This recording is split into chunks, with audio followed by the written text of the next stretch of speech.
Hey guys, what's up? Welcome back. It's Friday at 3 or Saturday at noon. You let me know down below. It's another week here on my channel. That means I got some more trauma for you. Last week I had a bunch of kind comments from people. Some of you were so helpful, some of you were so not helpful, but you thought you were being helpful, so that's nice. What I mean by that is most of the comments I got was, oh, you know, I would get out of there, or if you can't get out of there, just go to your room and ignore that entity, okay? Pretend it doesn't exist, lock yourself away behind the door, throw away your own key, and don't come out until she's gone. Well, unfortunately, that's not gonna work for me, okay? Because I don't actually have a bedroom, okay? I have a loft room. Let me show you. Now, it's a bit messy, so don't judge me too bad, but this is what I'm dealing with, okay? This is my set, right? Let me stand up. This is my room, okay? You see that behind me? Those are the stairs. You see that door? This doorway? These are the other bedrooms. You have to go through my loft room to get to the other bedrooms. That means I can't just shut my door because I don't have one. Now, your next question that you're probably asking me is, Jess, why would you move into a place where you won't have your own enclosed room? I had two choices when I moved here. I could have stayed in that room right there that technically is an attic or a spare room. We're gonna make it an office/workout place later, but I could have had my room there. But this was pre-cuckoo for Cocoa Puffs, okay? And I'm saying that as somebody who's also cuckoo for Cocoa Puffs, okay? It takes one to know one. Especially when I get into the crazy stuff that I did. That's right, I got cuckoo receipts. And I'm not ashamed to share them because we learn from our mistakes. Wow, my eyes look like sky blue in this light. Usually they're like ocean blue. They look sky blue. I'm gonna get those people down in the comments now. Blue-eyed people be like, which, like, yeah, we do, but at least we look pretty when we do it. When people with brown eyes do it, it looks scary. Like you need an exorcism. I'm just kidding. I'm just kidding. In case you're wondering what my shirt says, again, these are from Teenage Hearts. Not spons, but I would love to be.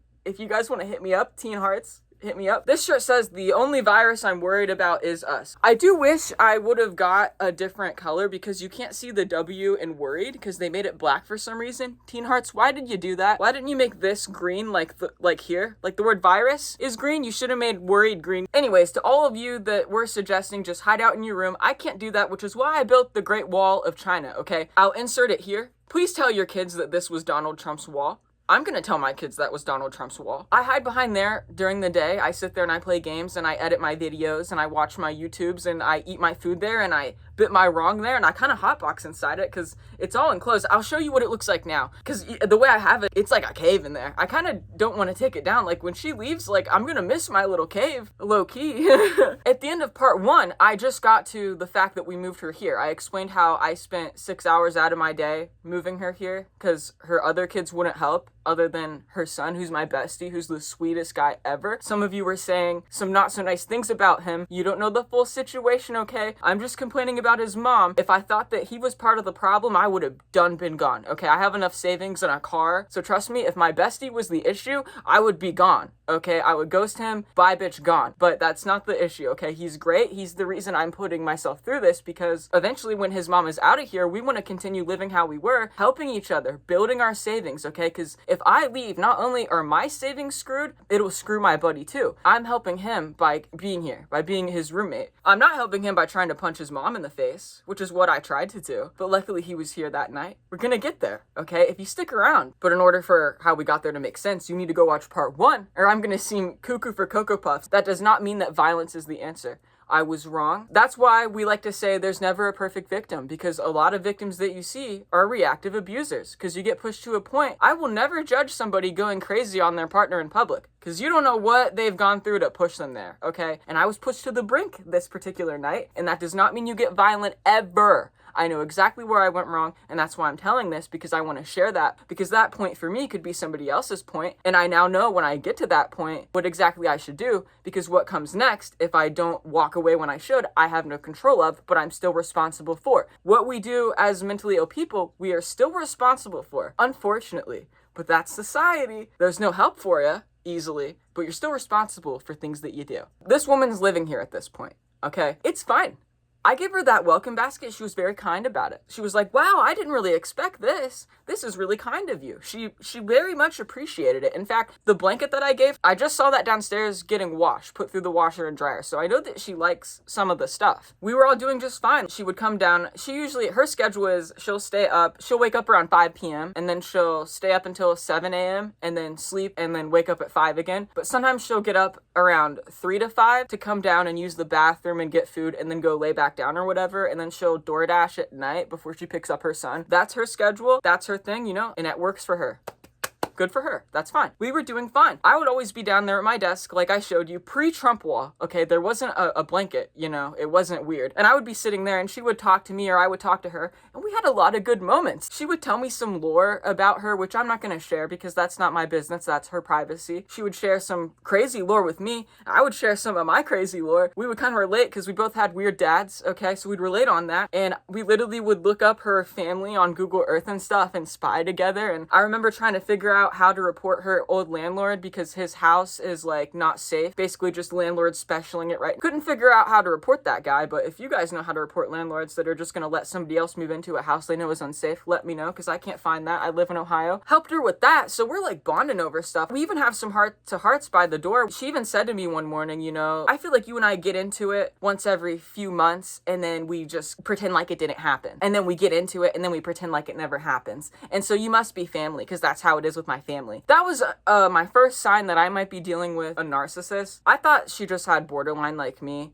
I don't think so. I thought maybe autism with narcissistic tendencies like me. I don't think so. I think this is straight up NPD like my mom, because that is something my mom would say too. Oh, we just get into it and then we forget about it, and that's just family. That's just how we are. We're German. We have tempers. My mom would say the same thing to deflect. Oh, anything that I do, it's not on me because it's commonplace that you and I just get into it every 3 months because that's just something you and I do. And then we just move on like family. And I didn't want that to happen. I did not want it to be, oh, I can say or whatever I want to Jess because we get into it every 3 months anyway. So it was just time to get into it. Jess is overreacting or something because we get into it every few months anyway. I felt like she was trying to put the blame more on me. Not even share it, but kind of put it on me. Like, oh, you and I just get into it. And it's like, no, you randomly pick on me out of nowhere. Go back and watch part 1. Randomly coming into the house, being nice to my face, and then in the other room starts complaining about me behind my back, blaming me for the dirty house when there's 2 people here. How is that you and I just get into it? That's I'm existing and you decided to pick on me. When she said you and I just get into it, I said, no, that's not how family should be. Family should not just be getting into it, and that's not how I want it to be with us. I don't want that to happen anymore. I tried to get her to understand that it wasn't just us getting into it, that it was things that she was doing that were causing the arguments. Most arguments in her life, she causes them. Oh no, my son's mad at me. Why? Well, I accidentally sent him a giant paragraph bitching about him and his dirty house to him instead of his younger sister. I'd be mad at you too.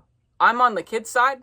So I was trying to get her to understand that she's the causation of the effects, okay? It's you. You're the reason you're miserable. I had to learn that the hard way. I'm now creating my own happiness. It comes from within. You have to choose to be happy. And I was trying to show her how she was pushing that negativity onto me and choosing to see everything that I do as negative, when instead you can look at me through a different lens. Look at me as a person who is your son's best friend. So by the door, I try to explain that, and she says, I don't remember that. I don't remember that. You said something about my parenting. Not then. In 2020 March, no, I didn't. You just started calling me names. Well, I don't think I did. I don't think I called you names. Yes, you did. You either called me WHORE or SLUT. And that's when I know that she remembers, because she literally says, oh, I wouldn't have called you the S word. I probably called you a. So it's like, okay, then yeah, you admit and agree that you did call me that word then. The fact that she was willing to argue the semantics of which one it was, as if either one is better than the other. They both mean the same thing. You know that you said it, but she didn't apologize. That was the end of that conversation. I had given her a hug before and everything. She didn't apologize. So I said, are you going to apologize for that? Huh? Well, you just said that you admit that you probably called me WHORE. Are you going to apologize for that? Well, you've never apologized to me. I apologized to you just now when you moved here, and I gave you a gift basket. Well, I don't remember. Okay, well, I don't want to argue whether or not you remember. If you don't remember, then I guess my apology wasn't good enough. $70 gift basket and 2 verbal sorries when I've done nothing wrong. Guess that wasn't good enough, so I'll say it again.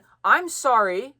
Can I give you a hug? And I gave her a hug. And you know what? She never said, I'm sorry. I'm sorry too. Never ever left her mouth. I've heard I'm sorry from her once. And it was a month later when she got caught red-handed and had to say sorry and give me another empty promise. So she walks out the door that day, and later that night, I tell my best friend, me and your mom had a great heart-to-heart. She didn't say sorry, but we hugged, and I think maybe she'll at least be nicer to me, or at least understand where I'm coming from, or just leave me alone. Things go normal for a little bit. Things are getting better. In fact, I think I'm starting to feel like I actually fit into the family. When out of nowhere, 2 weeks ago, I get a giant paragraph from my friend's mom. From the first sentence, I know 2 things. A, she's bitching about something. B, it's about me. And then I immediately know a third thing. I wasn't supposed to see this. And I can tell from the way it's phrased that it's not the first time. Now I'll put the paragraph here, and we'll dissect it together, everything that was said. Because none of it's true. None of it happened, guys. None of it. At least not in the way that she's saying. She makes it seem like the episode of a sitcom. Let's dissect the first part. She's acting dumb again, like a germophobia. Letting her dog lick her face, but she can't wipe counters or sinks. I correct this woman on my pronouns every day. Well, now I don't talk to her, but before when I did,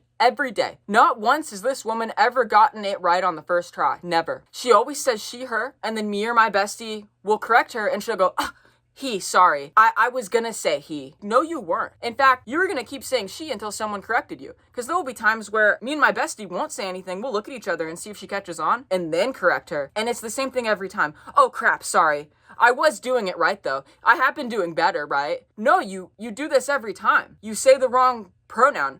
We correct you. And then you say, oh, I was gonna say that, but I have been doing better, right? No, you don't even try. And in fact, you misgender me over text behind my back too, which is probably why you mess up in person so much. Your brain is used to saying she all the time when you complain about me. Also, in that sentence, germophobia doesn't make sense. You meant germaphobe. She's acting like a germaphobe, not she's acting like germophobia. Can't even insult me with intelligence. Reminds me of when my mom would call us the R word, R-E-T-A-R-D, but instead of ending it with a D, she would end it with a T, like tart, like Pop-Tart. So imagine her being called the R word, but they're ending it with tart. It would make me burst out laughing. Hey guys, it's a bit later. You can tell that it's later probably because the orientation is different, or probably because my hair is doing the Will Byers right now, and when it's doing the Will Byers, that means I just showered. This hairstyle is also known as the coconut head or the 2010 Justin Bieber. On top of the fact that she's misgendering me by saying she like I just went on about earlier, but think about that. She's being dumb again. This means that she's talked to this person before about me being dumb somehow. And now she's letting them know that I'm being dumb again. This is not a one-time situation, okay? She's drawn about me on her phone to other people all the time. The next part, talking about the germaphobe thing and about how I won't wipe counters or sinks, but I'll let the dog lick me in the mouth. As she was walking out the door, a few hours before she sent this text, we were joking about how we don't like to drink after people. I said, I get grossed out drinking after people or eating after people, and she said that she does too. And then I made a joke about how my germophobia doesn't make sense all the time because I won't eat or drink after humans, but I'll let my dog lick me in the face, or I'll let my cat put his paws on me. And how in my family we've always found that kind of funny. Like, okay, you won't eat after a person who brushes their teeth like twice a day, but you'll let the animals who lick their own booty holes lick your face. That doesn't make any sense. And she laughed. And I acknowledge that it doesn't make sense. Autism doesn't make sense, okay? Certain textures I can't walk on without having a meltdown. Like if my bare foot touches a crumb, I will pass out. This carpet though, love it. Love carpet. Love floor time on some soft carpet. It's gotta be clean though. It can't have dog hair in it or dirt. I can't do that. It has to be nice and clean and freshly vacuumed. If I have to use your same glass and drink after you to save your life, you're cooked. You're gonna die. I'm sorry, I'm not the one. So that's where that comment comes from. I thought we were just joking, but she took my germophobia and made that a mean comment behind my back. And then goes on to say, I won't wipe counters or sinks. I do wipe counters and sinks. Remember that whole list of things from part 1 that I said I do? You guys know I clean. I wipe counters and sinks. It's just I have coffee every morning, and every morning I spill sugar. I spill coffee grounds. And that's what she was complaining about, because I hadn't cleaned up my coffee grounds in a couple days. Because every morning I spill more. I have this cute little coffee cat mat that I will wash once a week, okay? Whatever crumbs and dirt I get on that, I just pick it up, and then I dump it and I wash it. And sometimes I'll get crumbs on the countertop while that's being washed. Don't worry, I wipe it down before I put the mat back down, which I did that same day, which is just so funny when I got the text when I know, but I just wiped that counter. What is she going on about? Oh, well, she hadn't seen that I'd wiped it because that had been after she left for work. Because I didn't know that I needed to clean in front of her for her to think that I do stuff. I'm not aware that I'm being this severely analyzed, that a book is being written about me. And then the next part, the part about me slinging the back door shut because I couldn't find something, that's only half true, okay? I did swing the back door shut, but it wasn't because I couldn't find something. It's because I have ADHD and I'm an asshole. You know how other people slam doors behind them? That's all I was trying to do. I did it a bit too hard because I have autism and ADHD. I don't know my own strength. I slam doors all the time and I'm like, oh dang, that was a bit too loud. But this time though, I slammed it hard enough that it popped right through the hinge. It's an old crappy glass door from the freaking 90s, okay? I slammed it a bit too hard. It jumped the hinge. We had to fix it. It was a bit annoying. I helped my roommate and I apologized. And I told him that if the door was broken, that we would go right to Lowe's and I would replace it for $200. not a big deal. And let's not even talk about the magazine I'm missing, because it's not a magazine. It's a Warrior Cats graphic novel, and it was on the table in the dining room before we had a bunch of people over and kids. And now ever since, my graphic novel, which is technically for the age ranges of 8 to 12, is missing. And I'm not accusing anybody because I misplace stuff all the time, but I haven't found it yet. And all I know is before the July 4th cookout and Memorial Day cookout, it was on the dining room table with my other books. And now the other books are there, but the one book that's a graphic novel that's meant for little kids, but I buy because I'm still into because I collect them, is missing, which is kind of interesting. That's all I'm going to say. All I know is I'm going to be watching all of my personal belongings better because you can't trust kids. And I would know because I stole shit that didn't belong to me in elementary school, so I'm not putting it past anybody else's kid. And I was a good kid too, but I would still steal because I was very aware of the class system. And the kids that come here are a bit impoverished, okay? So I wouldn't put it past them or judge them for snagging something from somebody that appears better off. That just means I gotta watch my $10 graphic novels better next time and not leave them around where kids might feel tempted. Has nothing to do with the door. Two separate things. The next part that really makes me the most mad, because it never happened at all. And I've went back through the situation. I've reiterated the exact words I said to this woman to my roommate multiple times. I said, ask me what your mom asked me coming down the stairs and let me re-say it to you. And then I would say, no, do it again. I'm gonna say it meaner this time. I'm gonna say even more flat, even more blunt, as autistic as I can say it, and you let me know if you would take it wrong. And we went through that exercise multiple times, and I say it as bluntly as I can. And my roommate admitted, I have no clue how my mom took that wrong. Not a clue.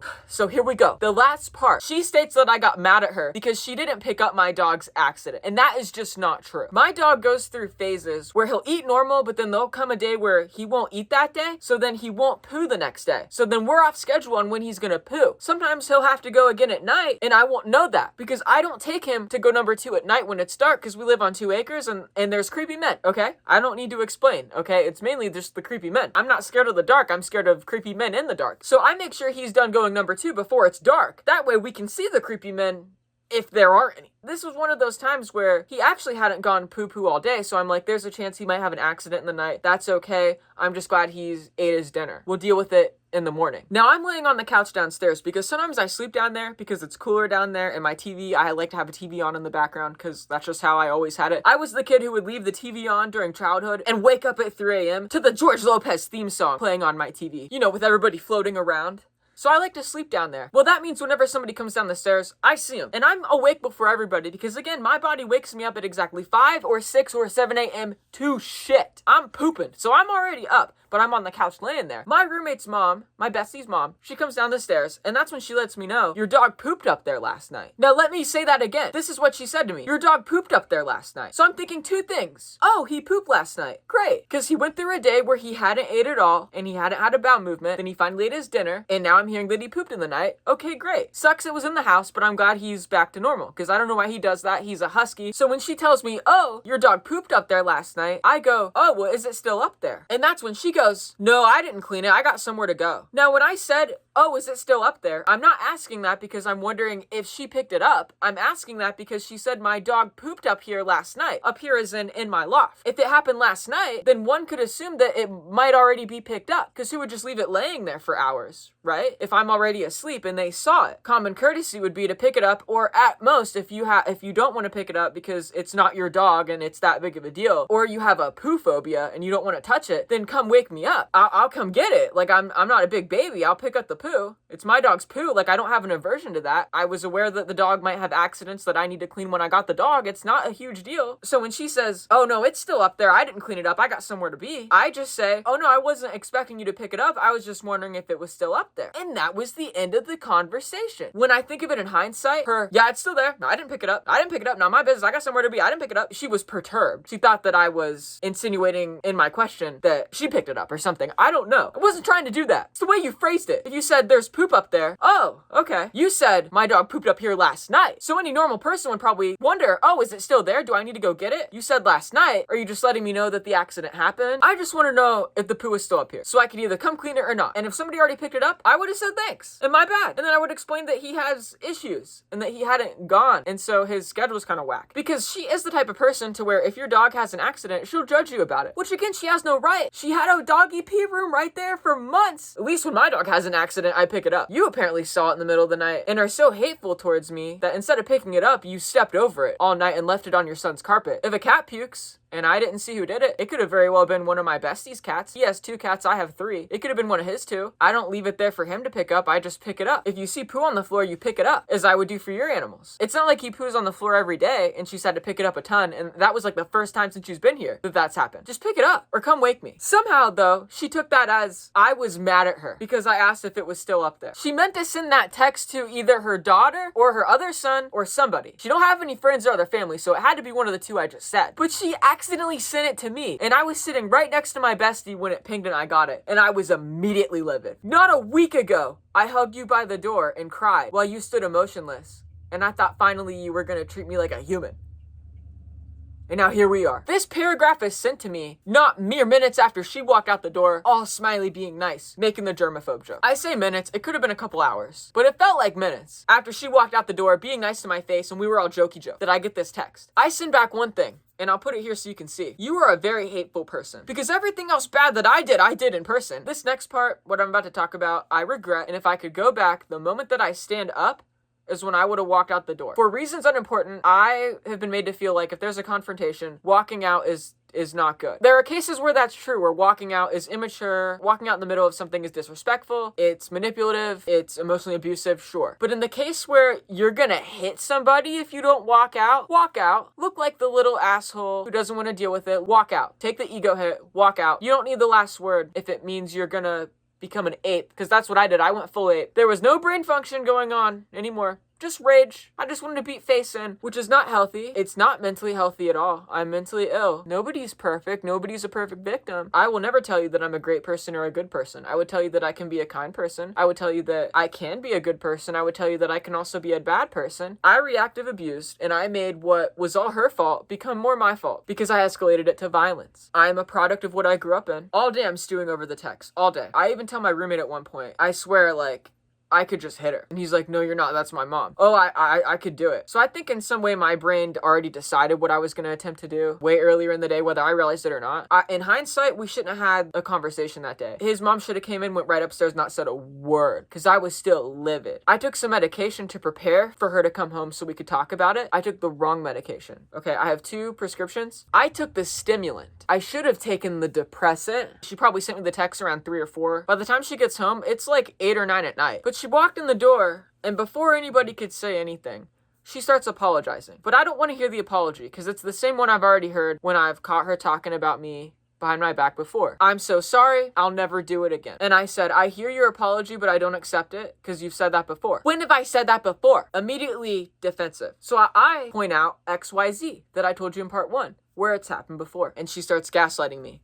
That didn't happen. You did something before all of those, before I did that. I wouldn't just call you those names. I wouldn't just hate on you like that. You did something. You called me a bad parent. I called you a bad parent a month ago when I caught you talking crap about me in the other room of my house after we let you shower here. Never before, though. I'm just vibing, existing, and she has something bad to say, and I overhear it. That's how it's always gone. She keeps denying it. She keeps denying it. I'm getting more upset. She pulls this card. Well, it doesn't matter because I'm the elder and you have to respect me. No, I don't. I said. No, I don't. It doesn't matter that you're older than me. Respect is earned. And that's when she goes, well, then I don't have to respect your pronouns. So that's when I stand up. And we keep going back and forth. And I don't even remember what we're saying at each other at this point. Because all I'm hearing is the pronoun thing. That's all my brain's focusing on. We were just going back and forth, insulting each other. And as we insulted each other, I'm getting closer. I stood up and I took a couple steps and I yelled from that area. And then I took a couple steps more and I'm yelling from that area until we're like this. We're yelling at each other so close, leaning up into each other like this, that like our spit is hitting each other. Okay, that's how close we are. And I'm doing the whole thing that I always do when I get in people's faces to start something, to instigate, and that's I'm not afraid to get all up in your face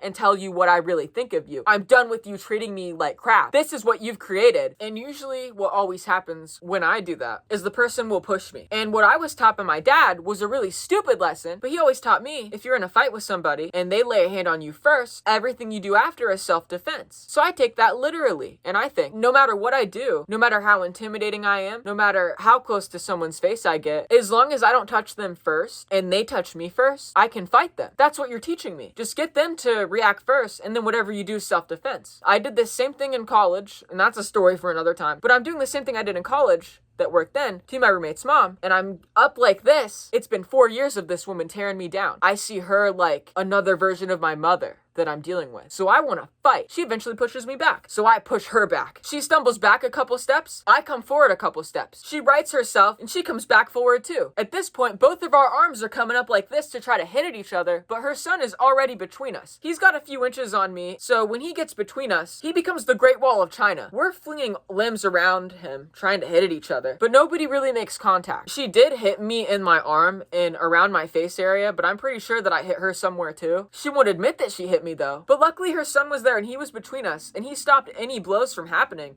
But if he wasn't there, I totally would have hit her. And I wouldn't have even meant to like cause any lasting damage or break anything. When you get physical like that, you could go to just punch somebody once. That could be enough to...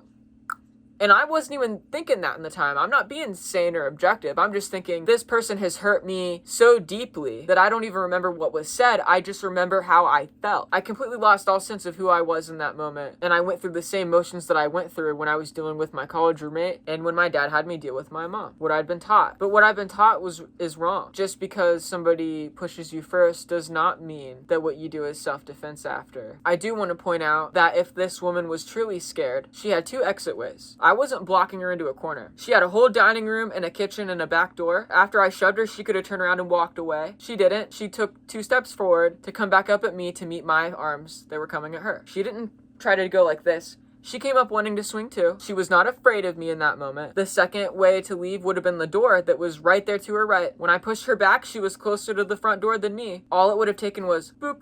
Because we don't even have a twist handle. It's a little lever handle. So you just tap it and the door opens. After I pushed her and I was coming up, her son was already getting between us. So there's no way I was ever going to make contact with her or her with me. But she stayed there and kept trying to swing at me anyway. Okay, I'm completely blacked out, so that's why I'm swinging at you. You're choosing to keep trying to swing at me when you could have turned around and walked away. You kept the fight going. And even after I calmed myself down, she kept saying names to try to get me up again. But I'm not going to judge that. I'm the one that got in her face to incite her to push me anyway. So anything she does after that, when she's in fight or flight, adrenalized to continue to incite the thing, that could very well be her blacking over too, because we're both mentally ill. Guys, these are 2 mentally ill people like chickens fighting in a ring. My roommate, after getting between us, tells me to sit down repeatedly, and I end up listening. His mom's still doing this. She won't go upstairs. Her son keeps telling her to go upstairs. I keep telling her to go upstairs, and she won't go upstairs. Finally, we get to a point where she gets halfway upstairs, but then she starts coming down again, because we're still yelling at each other, and I remember the exact thing that made her come back down again, and it was me saying that she hit me too, and she starts coming back down. No, I didn't hit you, and it's like, okay, my arm doesn't hurt just for no reason. The air didn't punch me. You can admit that you did something wrong. I'm realizing that the more I keep talking, the more she's not going to go away. She's not going to admit to anything. I just want this to end. She won't go upstairs, so I start telling her, if you don't go upstairs, I'm going to call 911 and have the operator sit on the line with me until you go upstairs. She says, whatever, call him. Call him then. So I say, okay. 911, what is your emergency? Yeah, is it okay if I just stay on the line with you? I just got into an altercation with my best friend's mom, and we're trying to get her to go upstairs, and she won't go upstairs. I don't want y'all to come down here. I just want you to hang on the line until she goes upstairs, because I don't feel safe. At this point, I'm sitting on the couch. I'm sitting down. She's still standing, and she's come back down the stairs, and she's right by the coffee table, 4 feet from me, looming over, still yelling. And I can feel it in me that I'm gonna get up and just go like this under her jaw if she doesn't back the hell away and go upstairs. So that's why I have the police on the phone, more to keep me in line. Because if I got this operator on here, I'm not going to do anything. And I know she's not. But it's mostly because I don't trust me at this point. I don't know how many times I said, go upstairs, please go away. And she didn't. 30 seconds of that operator being on the phone, she finally went upstairs. After that, my roommate has a heart-to-heart with me.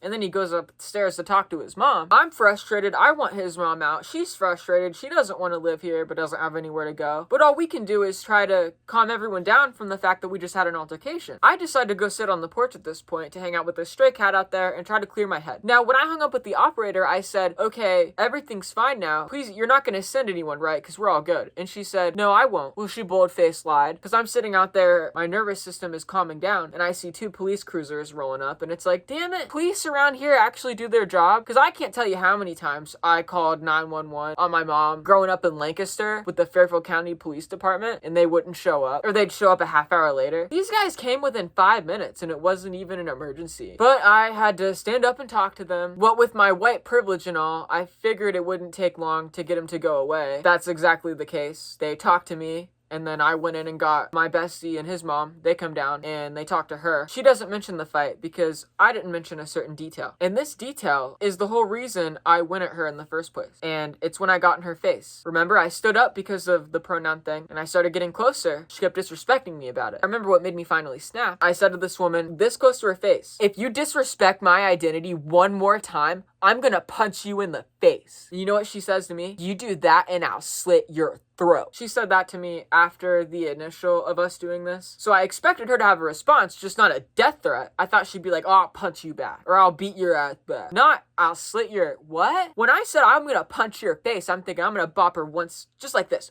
right in the mouth. Take that sheen right out of your mouth. That's it. Then I walk on my merry way, which I know you still shouldn't be physical. Again, this is not a Jess in his right mind that's saying this. So I guess she wasn't either. Fighting in my family, that's normal. Threatening to... That's Linda stuff. That's something my mom does. And that's when I realized I was dealing with a narcissist. Because only a narcissist would take it to that extreme. I'm just starting to get into a fight with you, okay? Good old just physical fight with our fists, okay? And you're bringing knives into it? Good to know you wouldn't fight fair. My roommate claims she just said that in a state of anger. He apparently asked her afterwards, "Why did you say that?" And she goes, "I don't know, it just came out." That's never just came out of me. I've never once said I'm gonna slit your... Now, I've said some really loopy stuff when I'm in psychosis, but that's psychosis. She just got mad and said that. How does that just Freudian slip? Have you been thinking about doing that? Do you think about that often? Because I think about punching often, which is why that slipped. You disrespect me again, I'll bop you. Are you thinking about slitting...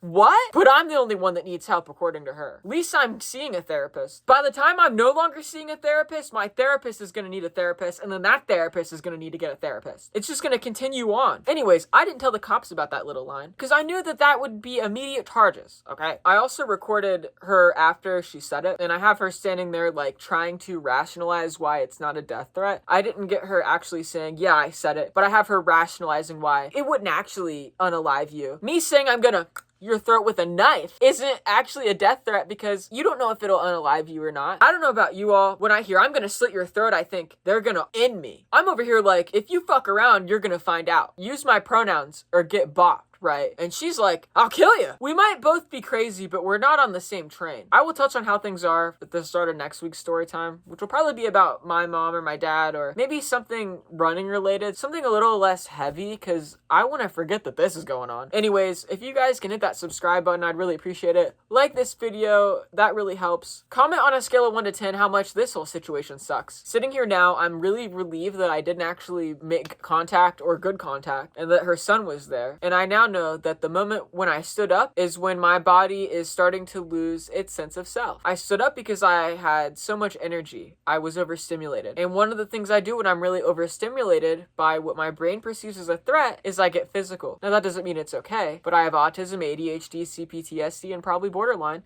So that's just something that happens. Now that I know that's something that I do, that I still do, because I thought we were past it, the violence. I guess we're not. It's something that I'm aware that I still do now. So now I know that when I'm in a heated argument and I feel myself starting to stand up, I need to use that energy to leave the room. Because if I don't, and they go too far, like say something about my pronouns, I'm no longer in control of myself. So I need to leave while I'm still in control of myself, or I'm gonna accidentally hurt someone. I'm gonna accidentally, God forbid, do what she's claiming she wants to do to me to someone. I could accidentally bop them and they could hit their head, and then things happen when you don't mean them to. I would have felt terrible if she actually got hurt. Anyways, I'll see you guys next week at Friday at 3 or Saturday at noon. I don't know, bye!